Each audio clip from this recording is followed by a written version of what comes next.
want to go back to that pronoun debate from the church's social media post. And today we are going to talk about gender dysphoria and the transgender movement, but specifically we're going to go at this question of pronouns. It's far beyond me. I'm not capable or skilled enough to tackle the general conversation in one Sunday, let alone. But I do want to go after the specific issue of these public pronouns. And I think the Holy Spirit is really, I had to depend on him greatly this week. And I've already been very specific in the language, and I hope you could catch that. I said gender dysphoria and the transgender movement. You know, there's a difference, you guys. We must start there. I have to preface the conversation. There's a difference between those two things. Which one are you talking about with your neighbors, friends, family, coworkers? The first, those wrestling with gender dysphoria. That's your neighbor, your friend, your family member, coworker. That's an embodied human soul. They have a name. They have a face. They're tangible. You know who I'm talking about right now.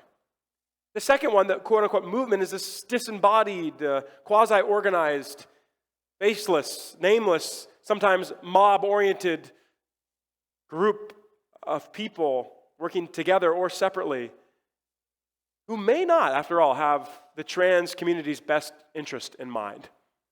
And I want to talk about that. I'm going to come back to it in a second, but I want to give you an example of both, just to drive this deeper, who we're talking about this morning. It'd be so easy, wouldn't it, to get up here and rail against the movement and those who are loudest on both sides. Would I have helped you in your Jesus following this week?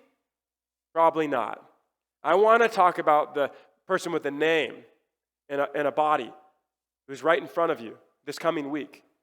And God's going to give you the words to speak to that person. This week, that's where we live.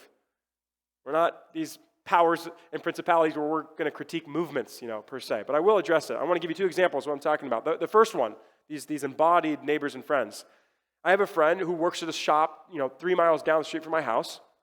And he has twin daughters, one of whom wants to identify as a boy. And he shared with me over the counter in the store that note about him or her. And I couldn't believe it. Guys, I've met him like 5 or 6 times. I go to the store just to catch up because I have this soft spot for them. Like I feel like their whole world is the shop.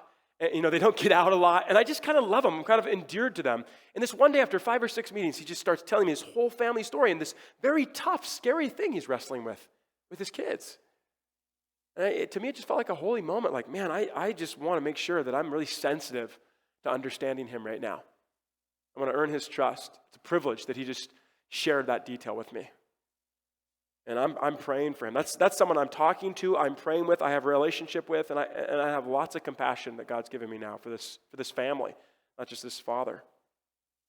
What about an example of the second, the transgender movement, so-called? I was reading an article in the last 2 weeks, like we all do every week, and they were talking about teenage, middle school, high school girls' sports teams in Connecticut, where in that sports district, they had approved a rule, an amendment, whatever it is, that would allow boys to compete in those girls' sports. And the article went on, about how these girls missed playoff spots or they missed titles altogether because there was no way in 10 meetings they could ever meet these biological boys.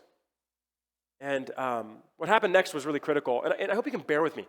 I've already said, let's give each other a wide berth. Bear with me. This anecdote doesn't have a partisan tinge on it.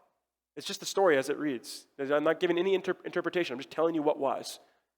And so these girls got involved with another organization to have a public campaign to try and amend the law in that school district. And these middle school and high school girls received death threats as a result. Their plea, their campaign, was it homophobic? Was it anti-transgender kids, their fellow students who are wrestling with gender dysphoria? Their campaign was, we want to compete biological girls with biological girls. They received death threats. Can you see how we pivot into something else entirely that's not the same thing as my neighbor and friend who's wrestling with gender dysphoria? But the movement is nonetheless real, and we have to have compassion for people that are wrestling with both communities, a one-on-one relationship or an entire organization of people that they're wrestling with and having a hard-fought battle. Either one, you guys, and this is where this message goes, either one is supposed to evoke compassion. You may feel in the room that this is a very direct battle and there's a battle coming to your front door, especially parents in the room. I've spoken to parents sympathetically. I want to console you. I understand. They think someone's coming to their door to transition their child. You guys can hate it or love it or knock that or judge that parent, but that's a very real or perceived threat for them. And so either way, whether it's a mob or a parent like that, what's the play as believers? We do as Jesus did. We can speak truth, but we lead with compassion and grace. That's the open road to speak truth. I feel confident that that's Jesus' playbook, and we can take a page from that today.